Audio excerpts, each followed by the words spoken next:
Okay, so we will start talking about TWOIAF, the World of Ice and Fire. The first question that we would like to ask is your reaction the first time the idea of the World of Ice and Fire was presented to you, and is it true that it was a George idea as it's described in your Wikipedia page, or is it another things? Sure. So I first learned about this in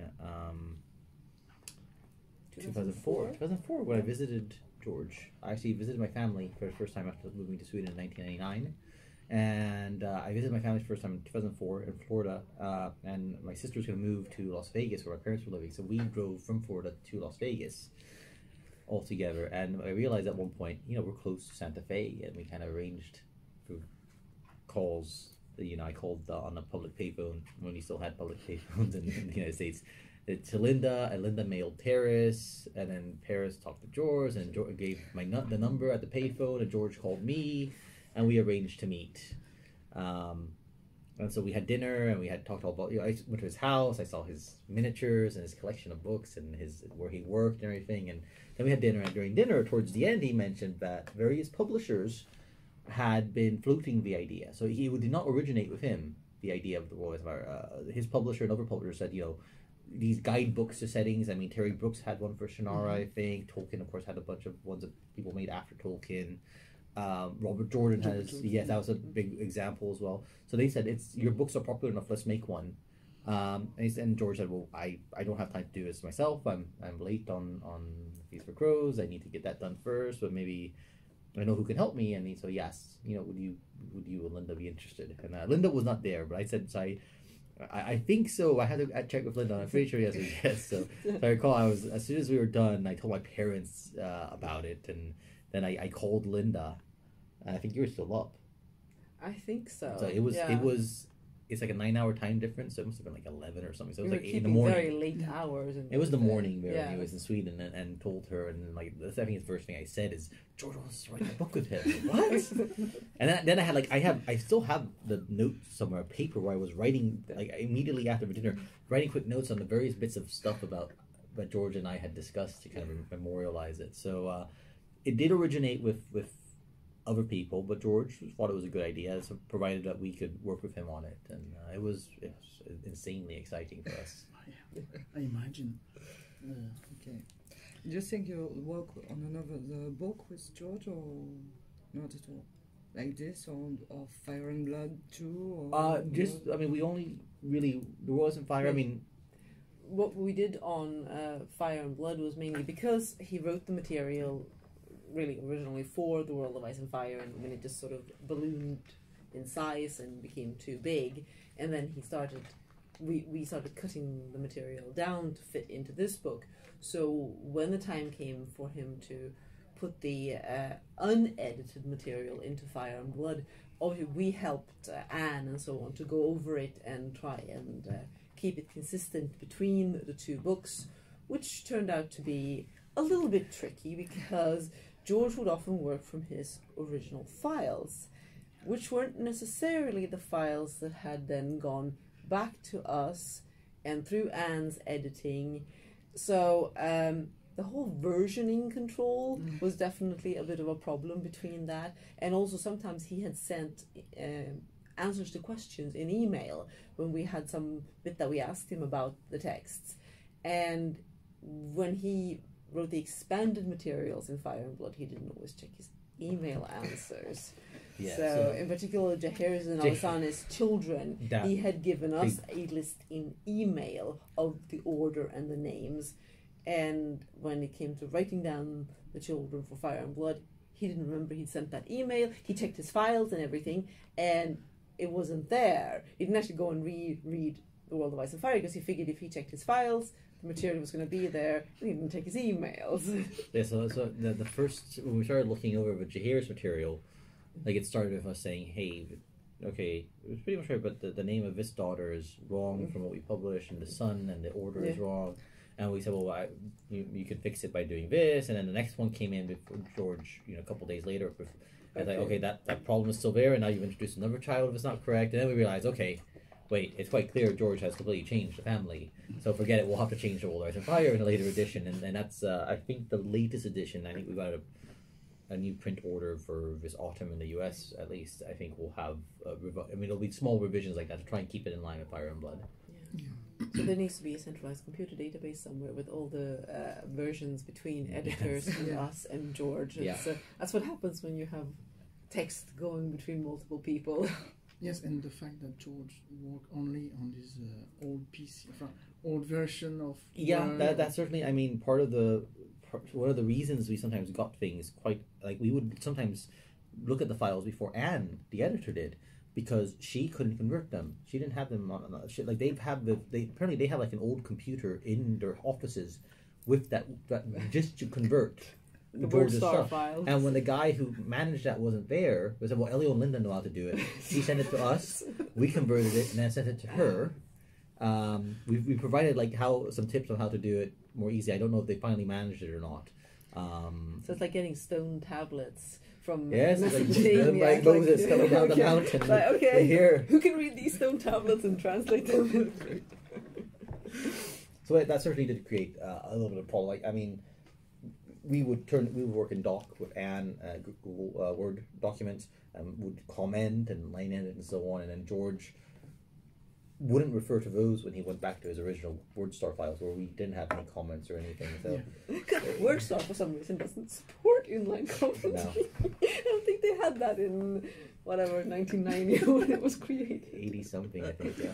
87, 81, 82. Yeah. About this book, did you have any liberty about the legends or the stories in the World of Ice and Fire, or did George decide of all the legend, the creatures?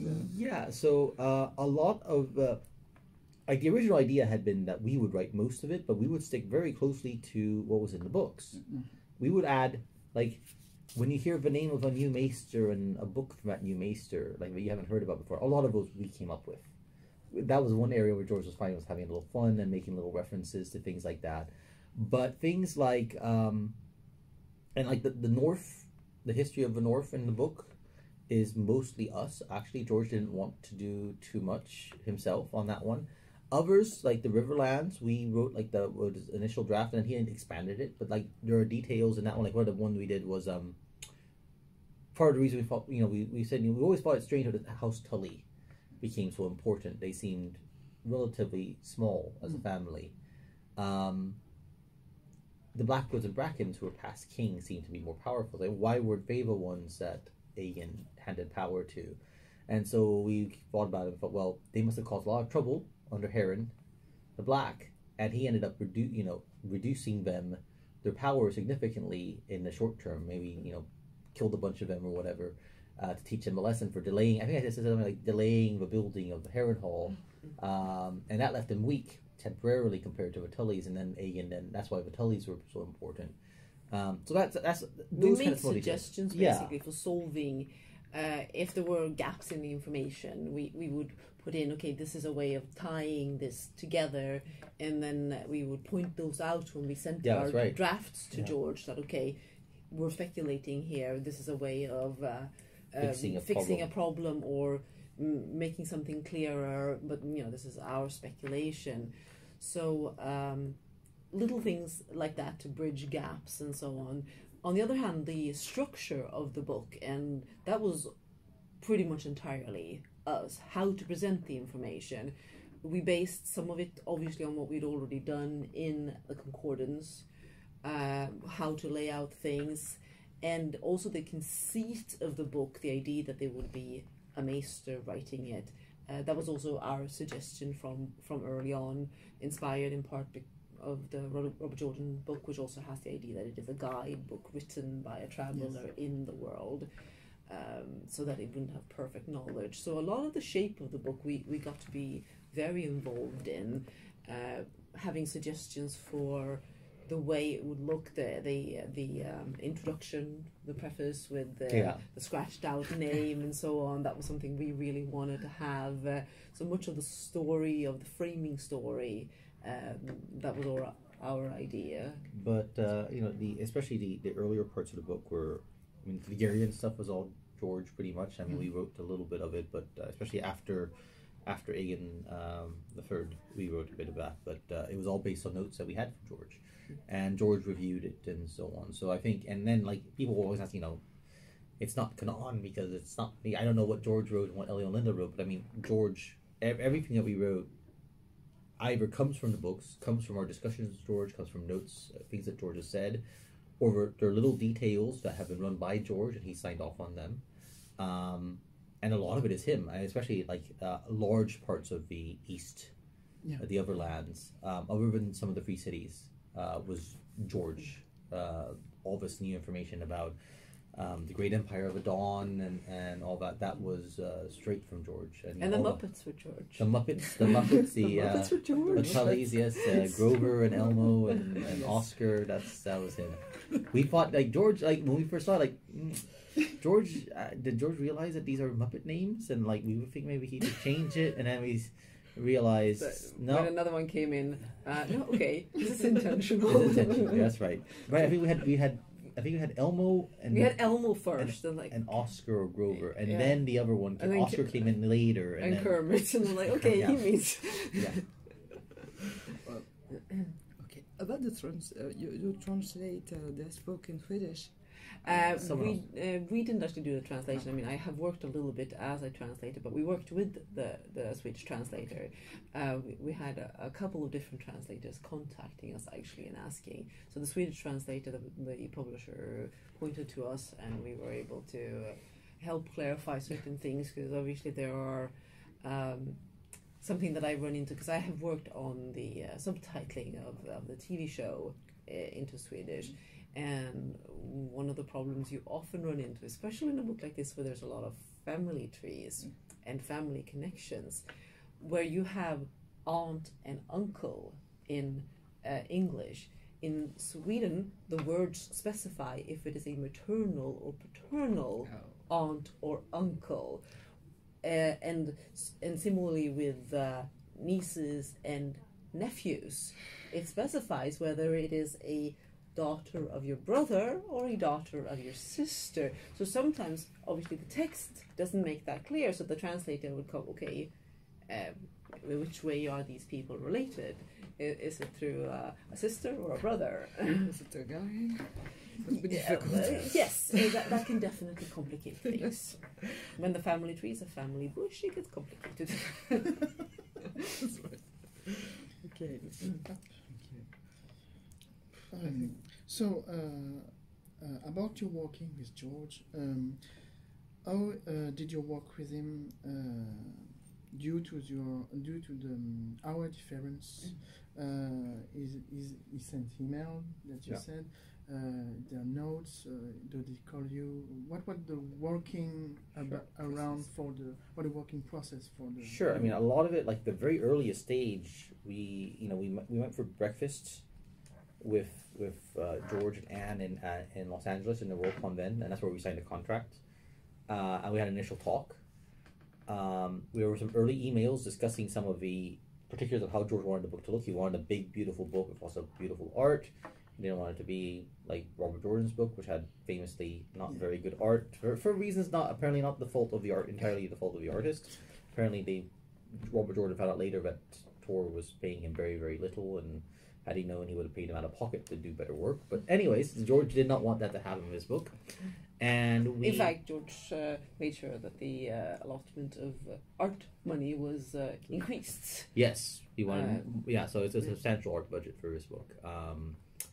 And after that, the initial plan was we would work alone on the Who's Who, a character guide, which eventually grew so large, and we had a 50,000 word contract, which is notional. It was 50,000 with boilerplate, but I said it could be twice as large. And our Who's Who, when we were done with it, was like 90,000 words.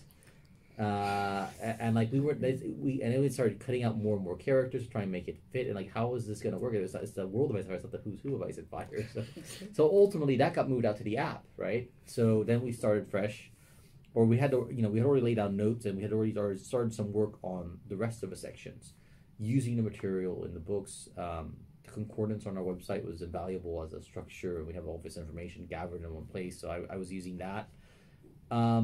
It basically was a skeleton that we we laid out the old sections of the book, and we filled in. Okay, we have this information here. We have this information, and then started tying it all together and seeing where there were gaps. And then the idea was the gaps. George would provide us his notes. So, for long ago, we first got in contact with him for a game that we did, the Blood Dragon Smush. Yeah. And early on, for that game, he sent us his notes on the reigns of Daeron and Baelor and Viserys and Aegon the Fourth. And we thought, oh, wonderful. And we've been using it. I mean, actually, just yesterday... We killed Baelor. Baelor the Blessed died yesterday on our game. After 13 years. After 13 years of running the game, Baelor has now died. And unfortunately, we're at Worldcon, so we can't do much with it. We just told people he's dead. But, so we've used those notes, and we thought, okay, well, if George sent us those notes, he must have a lot more notes. And in fact, no, those were unusual for him. Most of the stuff is in his head. So he didn't have notes. He didn't really want to do notes. So I'll write sidebars. So his contribution to be the little sidebars. And so we presented a text that, here's a gap. This might be a good place for a sidebar to explain some of this, George. And the first sidebar came was Aegon's conquest, and that was 6,000 words. And I mean, you know the story. Everything, the sidebars grew into these enormous things to the point where, at one point, they were saying, it's impossible. This is huge. We can't have this. And George said, if I keep writing this, it's going to be twice as large, and maybe I should just pull all of Targaryen and stuff. So, well, we'll use it as a source. And so we talked to, there was emails. He would email us, and sometimes we would get up like 5 in the morning because he's the time difference. He would send us at the end of the night. For him, he'd send what he had written, and we wanted to get and look at it as quickly as possible. So his stuff on Nymeria, Dornish, and all these things. So there were emails, there were comments back and forth on the drafts. We would comment them, and then he would send back with corrections or say, no, you're wrong, and this is exactly how it's supposed to be. And we had 1 or 2 conference calls as well with Anne, but for the most part it was email. In particular, we had, he wrote up to Aegon III, the Regency. Yeah, and then he also did Aerys II. And after that, he didn't really write these long sections any longer. So what we did have a conference call that covered things like Aegon V in particular. And there he had notes. He does have notes. He has notes for that period, obviously, for the Duncan Egg. So that was a very interesting conference call because we basically heard George kind of going through his notes as okay, I'll tell you this thing, and I won't tell you that one, and this I'll share, but you can't put it in the book, and those were some nasty fuckers there. So, but funnily, of course, he told us some things that we weren't supposed to put into the book, just sort of filling out, and in particular regarding Duncan. Some of the Duncan stuff. And then when we had sent that material back to him for review, he went and put those things in that he told us not to. So it ended up in the book after all. So yes, you got a pretty thorough outline of some of his plans for the future Duncan Egg stories. Yeah. But I think he realized, it doesn't, I can tell you X happens to Y, but you don't necessarily know the context. You don't know the journey that takes him there. And it's always the journey that matters more than destination. Just about the books, we won't talk about the Wind of Winter. This is a taboo. Taboos, but we don't want to know. Like you said, it's a journey that matters. Yeah. But about Fist for Crows and the Dance with Dragons, did you check with you directly, or did you just use the wiki, as he said, often in interview too? He does actually. I have realized that he does use the wiki now at times. Even very recently, he had a question about. Let me see how I can put it. He had a question about something on the wiki because he felt it was incomplete, and he said, "Oh, well, that's probably because this particular detail hasn't happened yet." And he told me what the detail was, so I won't say more than that. But he did ask questions. He's asked questions for, I recall, in relations to, the first hint we had of the Faith Militant, for example, was when he contacted us when he's just shortly after publishing Storm of Swords, said, I need you to go through all my heraldry notes and every house that has a star mention. Like I don't want all of them to have 7-pointed stars. Some of them need to not have, because I've had this idea for this, that there was faith militant, these orders of chivalry that used the star as an emblem, and I only want houses that had a particular connection. So, for example, House Dane of Starfall, we originally had a 7-pointed star. Just, I know they were an ancient house, but I don't know why we use it. And he was fine with it then, but he said, no, that should be, and now make it a 5-pointed star instead. So they don't have a particular connection to the faith. And he's asked a couple things related to Winds of Winter as well. So it's still, we've got some ideas about, I think, aria chapters and bravos for maybe we're speculating. No, but for the Dance of Dragons, I think that he asked some stuff, didn't he, earlier? In the Dance of Dragons, maybe I can't remember. He does ask us questions. They come in here and there basically, and but yes, he clearly uses some of the. I mean, early on we sent him. The concordance was one of the first things we sent him actually, and he, he passed it on to in a Word document at the time, and he passed that on to Anne and so on. So he has always found it obviously useful to have compilations of information, since he didn't go and do one himself. Exactly. I think his minions might have started putting that's together true, more actually. stuff now as Yes. well, He's of mentioned references this. and so on.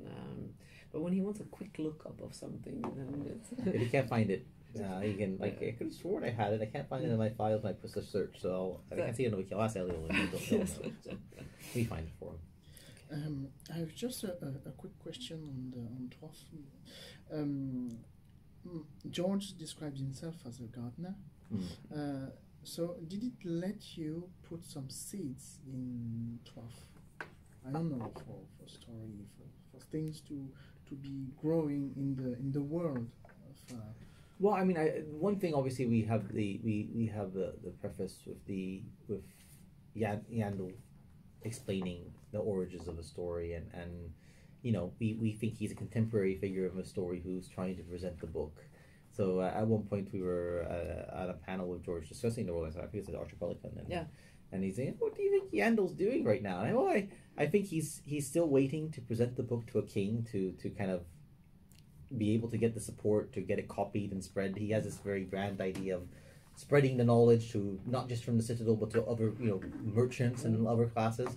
And so you think he still has his head? No. So if any maesters get their heads cut off in the future novels, and one of them may be poor Yandel, he's in the wrong place at the wrong time, waiting for the wrong. I mean, obviously, we also have. I mean, people noticed that the section on Robert and the rebellion is very limited and very particular in what it shows. He's someone who's intensely aware that he's just a poor maester of a citadel, and that when he's writing about very powerful people like Tywin Lannister, he needs to be careful. So we got some hate. We got some very angry people about this. Where he writes about.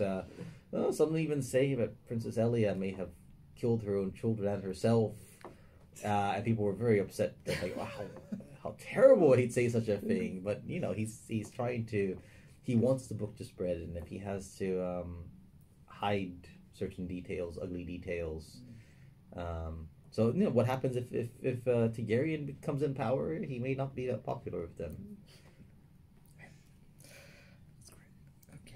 What about you? Your rules was Terrace Point Hog. Would you say? You wrote this book. You translated the show a lot. That's quite a lot of work. Do you have another work at the side? On the side? Yeah. No. Not anymore. Not really. Because of this. I mean, Yes. It was the website was a hobby, and but once we got the contract for the book, and obviously we worked on it for a number of years, and the website on the side of that, it basically ended up taking up a lot of time, and B, with the revenues from the site and the royalties from the book, we haven't actually needed anything else as of yet. So we had the very fortunate position that our hobby became our main source of income in our work, and leaves a lot of time for our dogs right now, and my horse. So very happy for that. Obviously, with the website, it's all very seasonal, or has been through, obviously, with the show, that it's very intense during the show, and then it can be very little some other periods. And then with the book, it kind of ended up stretching for such a long time that it was other plans that we'd had, like we were both considering pursuing masters in various areas, and then realized, well, we've been doing this work for so long that it's kind of a little late to jump into that. So, it took over everything, really, but in a good way. Do you read other author of science fiction or fantasy? Do you have other series that you follow? Sure, absolutely. Guy Gabriel Kay, the Canadian author, recently published another beautiful novel. He's, I guess, after George, maybe ahead of George a little bit. He writes very beautifully and in a way distinctly from George. George is fantastic in creating atmosphere and theme, and his characters in grit and detail. But Kay is almost poetic in how he writes, and that gives a different. Although I mean, my favorite passages from George are fairly poetic passages, like the first Ario Hotel chapter in A Feast for Crows is gorgeous, or a dragon tamer, but that feeling in the pit of your stomach. You realize something horrible is going to happen. You can't look away. So, but Guy Gabriel Kay, Robin Hobb, very had the pleasure of meeting her. Joe Abercrombie, I read. Scott Lynch, I read the first two. I liked the first one a lot, and Scott's great. But I don't know what happened. Scott Lynch was writing a multi-part series on a newsletter about Game of Thrones and what went wrong with the final season, in his opinion, and he planned 2 parts, and then he said, oh no, it's 3 parts, and then he said, no, actually there's 1 more part, and then that one hasn't come out. I don't know if it's a joke on his part or if he just got distracted. I need to ask him. He's at the convention. Who else? I mean, Judith Tarr is a writer who should. I wish he was publishing more. She's a wonderful some fantasy. great historical fantasy. You're reading Catherine Kerr. I am actually currently doing a reread of Catherine Kerr's Devry books, all 15 of them. So that's been what I've been keeping busy with this summer. Others, Kay is also a huge favorite of mine, fantastic author, and Jacqueline Carey. Really like the Kishil books as well. God, I have a whole shelf. I've been reading a fair bit of YA as well lately. Some of Holly Black's Fairy, Peter Gillen's. Peter Gillen's The Call and the Invasion. It's nominated, I think, isn't it, the Invasion for I think the Lodestar Award. Yes. He's an Irish author. Like anything that uses mythology in particular, Irish mythology, Greek mythology, Norse mythology. And Madeline Miller. Madeline Miller's Song of Achilles and Circe, which HBO just picked up for. Was it HBO or HBO Max? HBO Max. To do a limited series of. Circe, yes. That should be very interesting. We read a lot. If you've seen our YouTube videos, that's mostly fantasy books behind us. Although he's been slacking lately. I have not read as much. Stephen Donaldson, that's another one. I need to read him. Yes. Get back to reading him to finish. And yes, we read a lot. But George's work has occupied a lot of our time lately. Yeah. And other type of writing? Science fiction as well, yes. Classic literature? I used to. I've not lately done too much. I've liked nonfiction histories. Yeah. I was that kid in high school who would read through Shakespeare's plays for fun. I enjoyed that, and but mostly now it's our wheelhouse seems to be the genre fiction, speculative fiction. So it's I've always been very much for genre fiction, a bit of historical things, and historical fiction, yes. Historical fiction, and certainly one of my early fascinations was always the Iliad. It's Yeah. Do you write stories of your own? we try. We have an agent, and we have been actually I owe him an email. He emailed us at the end of the summer to.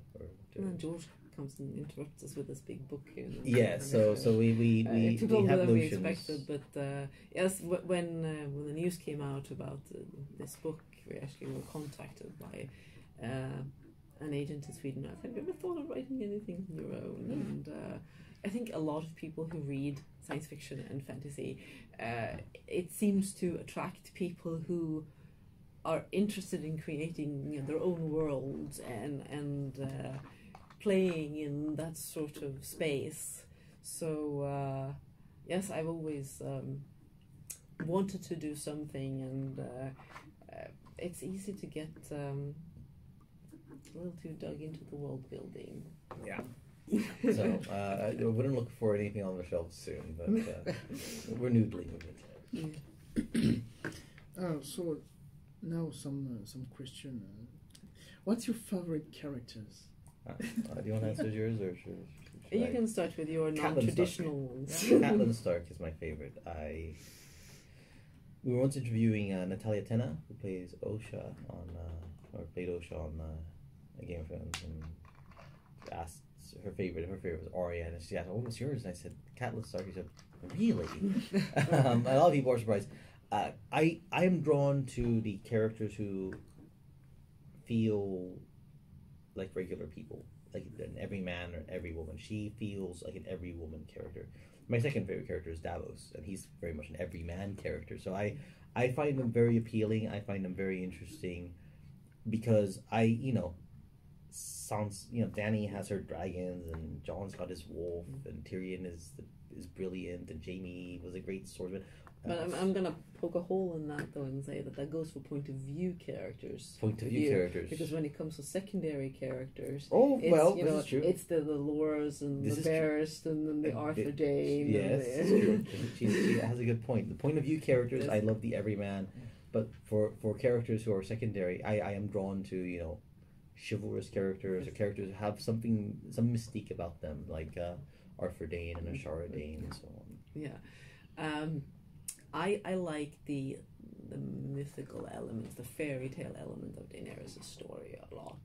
In particular, I really enjoy her journey in the second book with Karth and everything feeling very much like a fairy realm, in a sense of how she has to navigate through that. And she pretty much she wanted to quit Game of Thrones the second season because they changed that. I was like, no, they changed too much, and I probably should have.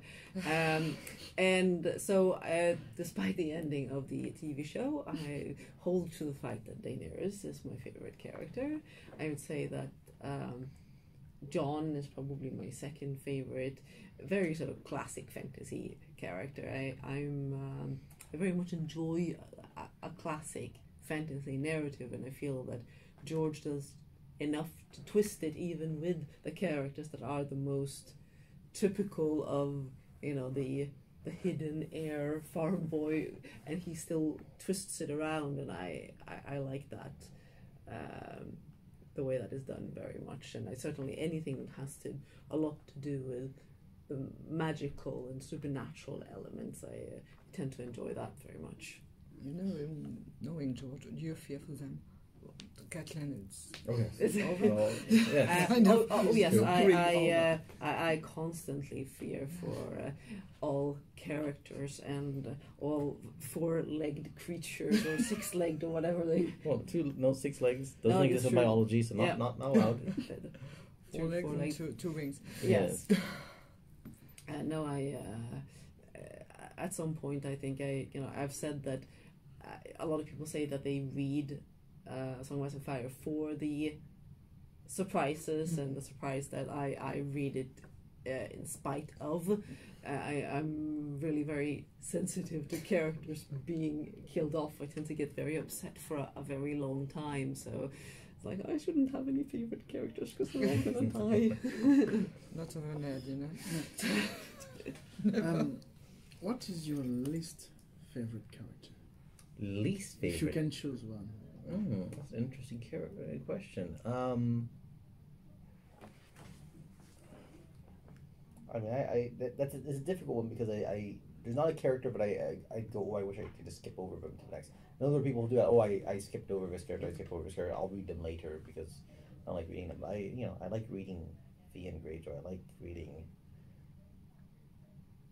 I mean, there are characters that obviously you dislike as characters. Yeah. And then there aren't any that you feel, okay, this character isn't well written. Sure. I don't want to read them, but yeah, like Victorian. Victorian's well written, but he's dumb as a rock. He's dumb as a rock. So Victorian's is I enjoy reading him. He's like George's Conan, but he's dumb as a rock, and he's not a nice person at all. But so if I say least favorite, like he's someone that is reprehensible. He's not a good person, and he's not appealing as a person.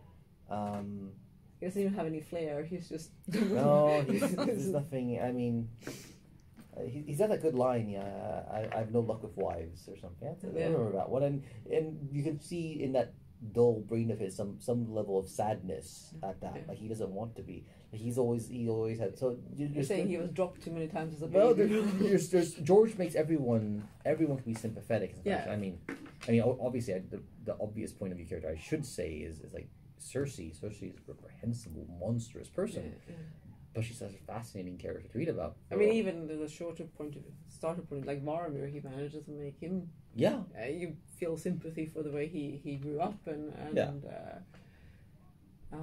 even though he is also he's a serial rapist and whatever, but there's something about him to kind of you can kind of see this is a harsh environment. This is how he turned out. He turned out a bad person and. But I'm going to take a stab at some of the more popular characters. Oh, because I've never been a Tyrion fan. I like the Tyrion chapters. Obviously, he's witty and everything, but I find him to be very off-putting in the sort of he really is very ruthless very early on, and I don't quite see. I can't quite forgive him for his sort of his attitude there, and then when I only really connect with Tyrion on some level when he gets really down and depressed and when he's having a hard time, rather than when he's just being this upbeat little fucker. You liked him best in Dance with Dragons. I think I like him best in the Dance with where he sort of where it's obvious the grimness and it's all over him, rather than the way he acts earlier. And at the same time, I find it difficult. I like the chapters, I like the details, but I find Arya very difficult to read because she's gone so cold. She's a child soldier, a little serial killer, and I find that very difficult to relate to. I guess I'm not a serial killer. And then I've got like the Hound, which I know a lot of people feel is very. What? Yeah, Jorah Mormont as well.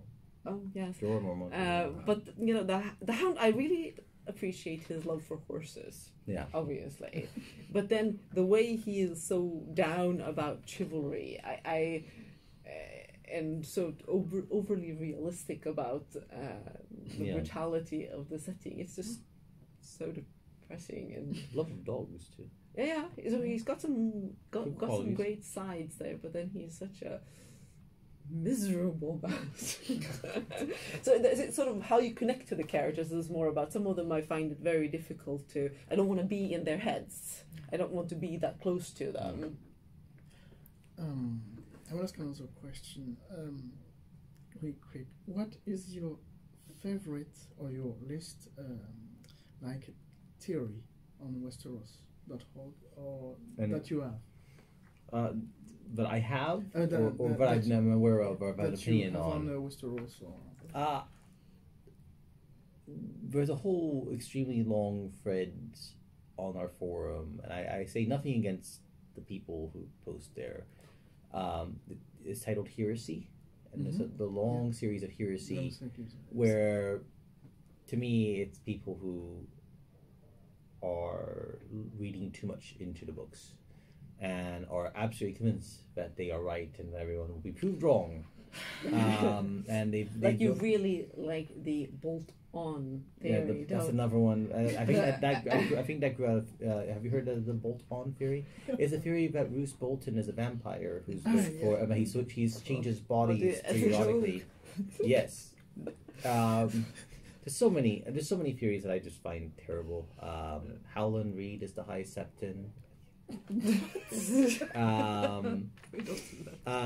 Robb Stark is actually Catelyn's son by Edmure. Or maybe Brendan, or possibly Brendan. I'm not sure which. Who is it that Dario is supposed to be? Dario is supposed to be Euron. Dario is Euron, yes. There's this. And Varys is a mermaid. Varys is a merman, which apparently even Conleth Hill knows about. I think he was told about it by somebody. There's a lot of very. It's too much time. People on the other hand, our favorite is our own loony theory. We have our own crazy. Everyone needs to have a crazy theory. Yes. So ours is that Quaif. Ashara Dane is Quaif. Yeah, Quaif of Ashai is Ashara Dane. It's a crazy theory, but it is known. She has a Westerosi accent. She's able to read. Yes. It is our little crazy theory. Everyone has to have one. Yeah. At least we haven't come up with any elaborate explanations for how it works. It's just no. About Westeros.org, as a fellow administrator now, how do you manage and control those big community? Yeah, this big community. Gosh, I think it started very early on. You know, we've grown over time. I mean, we started the initial kernel of the fandom had gathered on Dragonstone, which was Peter Gibbs did in Australia, and that one died. Revanchi started up a successor site called on EE site. I think I became a moderator on that one, and then that one started dying, and she moved us to Easy Board. And eventually she went to medical school and handed it to me. And over that time, we grew from 100 people to 1,000 people to 2,000 people, then onto Westeros.org, and where we were at like 10 or 12,000 people when the show came out, and now we're at 100,000 something. Now many of us account still post, so it's not like that's active posters, but it's much larger than it used to be. And I think a core of it has been having a set. We've always had a set kind of basic idea of civility, robust debate. People can be a little sarcastic and sharp. That's okay, but try to be civil. And we're fairly harsh in dealing with people who aren't civil. Well, you'll get a warning, we'll delete stuff. And one of the things we would do is we have no problem deleting. If someone writes a big long thing and at the end they are rude to somebody, we don't just edit out that rude bit. We delete the whole thing as it's a bit of a punishment for you've lost all that work you did because you couldn't stick to the rules. And I think that's actually been kind of effective. Even if it seems capricious to some or arbitrary, like why do you remove the whole thing just because of that? It's because you remember that, right? You won't if we delete something you didn't think about, it means nothing. But if it's something you spend a lot of time on, but then you knew that you're breaking the rules as well, you've lost that. So it's part of that. It's part of having this common interests.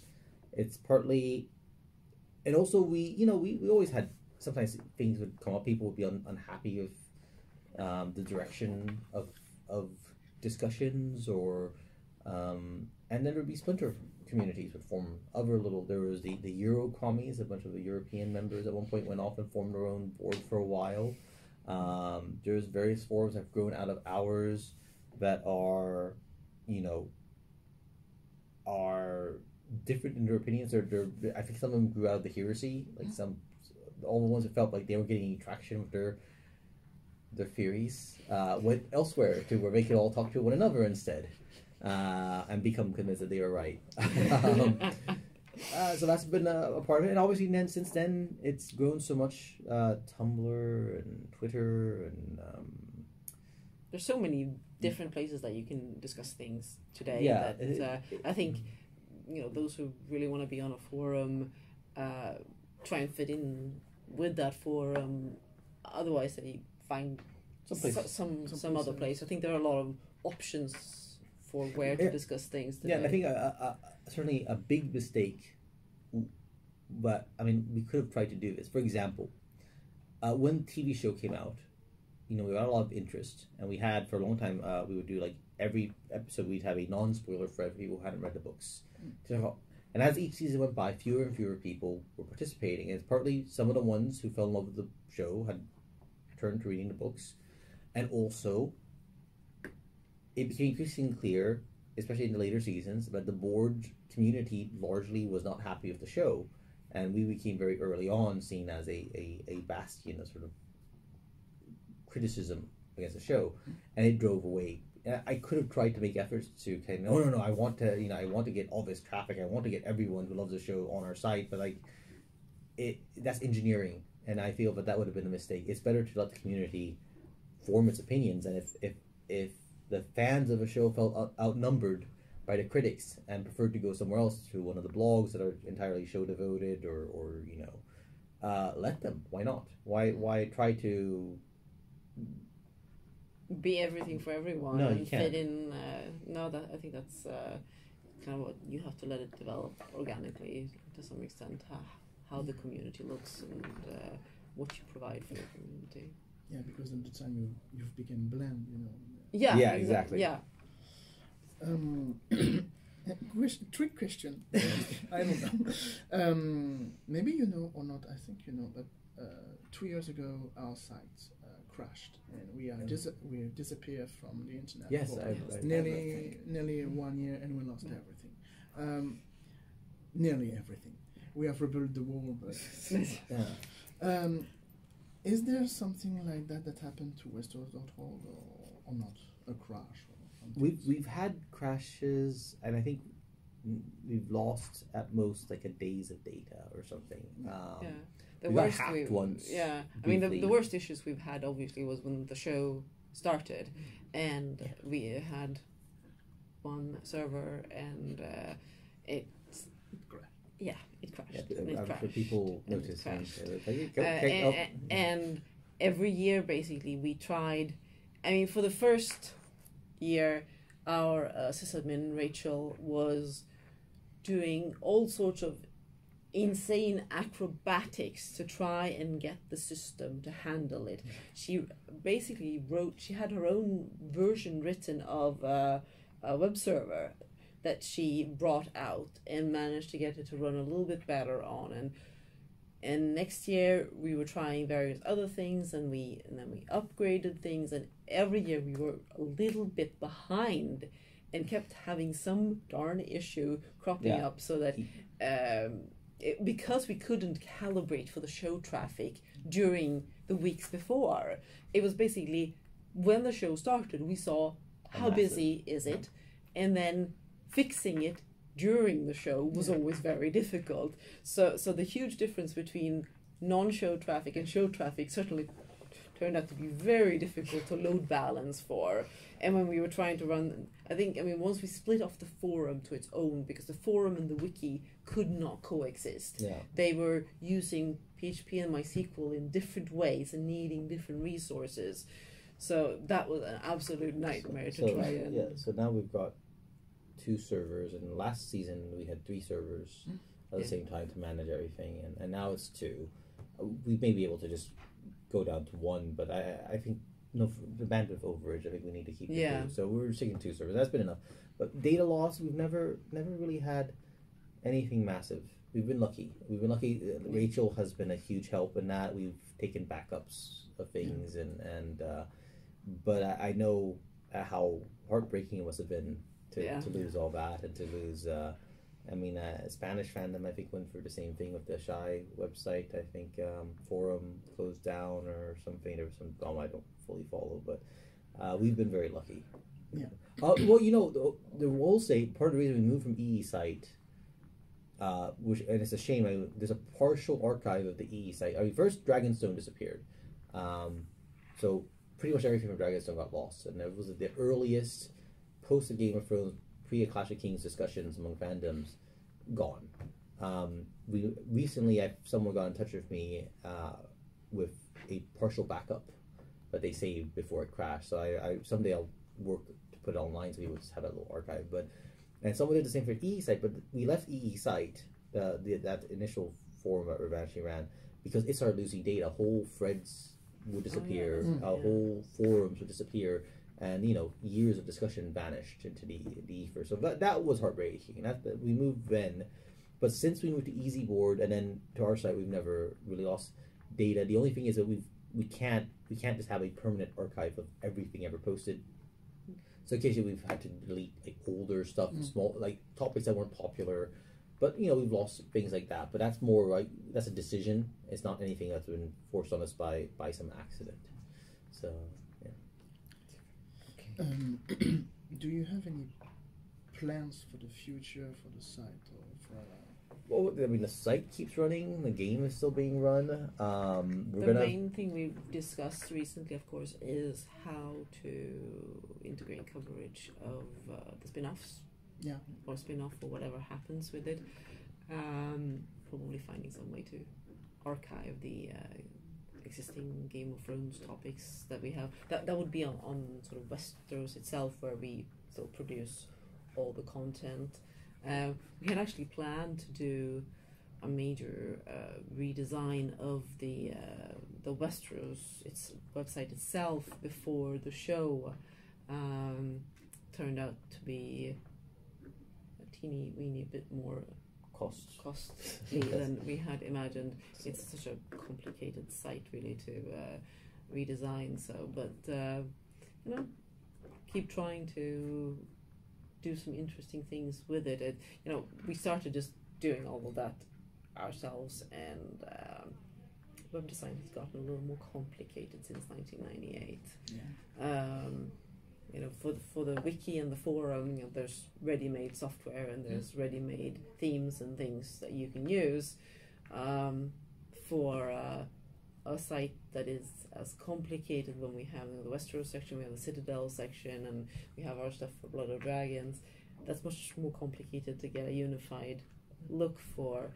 So I'm starting to feel like it's a little over me, but getting somebody to do it turned out to be very expensive. Yeah. Great. Maybe one last question for you. Sorry. You didn't see. You stopped the series at season 6. 5. 5. At the end of season 5. Yeah. That was it. So I have the reaction of Linda for the ending of the series. What do you think of the ending of the series? Well, we did do a YouTube video on this. Yeah. I did come out and so my reaction was that it was what I feared was going to happen based on why I stopped season 5. The story they wanted to tell was not the story, but I think George necessarily set out to tell himself. And it's not the story that I certainly wanted to see, and obviously many fans of the show did not want to see. Dorne really, you know, I knew that David and Dan really loved Dorne in the books. From A Beast of Crows, they thought it was really cool, but they didn't think they could get it in, right? We don't think we can have it in. And so I was so pleased when I found out that they were going to do it, that they found a way by having Jamie go there. Their issue was they didn't want to have a brand new character as but they wanted existing characters to be part of it. So okay, great, fantastic. They love Dorne. I love Dorne. It's going to be great. And what they loved about Dorne was apparently not what I loved about Dorne, because what happened was an absolute disaster. I will say, I slightly thought that maybe I'd go back on that, but maybe I would after watch the 6th season. But I got to see early material about the first episode of the 6th season, And I got to that scene in Dorne with Prince Doran, and I put down what I was looking at, and I went to another room and I put a pillow over my head. And I was like, how did they go from those first 4 seasons, which they had their problems, but they were, you know, loved, you know, they were pretty darn good for the most part, you know, Carf and aside. How did that happen? And I was yeah, so the show really seems to have gone off the rails for a lot of people, and I think a lot of it, I mean, some of it is people just going crazy over, like, despite, you know, Dany is her favorite character, but we know that she's going down a dark path.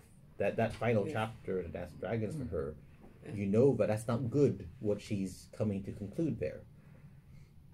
But so it's not that Dany went darker, or that it's that it was rushed, it was hurried, it was not subtle, it was inelegant, it was like, badly written. Oh shit! I'm going to burn everybody. Yeah, it sounded like, gosh, Star Wars. We time for Star Wars. Let's finish this up. So I don't know what happened. I don't know if it's Star Wars. I don't know if they just got bored of it. I don't know if they. It really feels like they just checked out. Yeah, I have a lot of thoughts on it. Just that. Yeah, but they rushed their judgment. They got their 2-minute Star Wars warning, and it was like, okay, we're off from here, basically.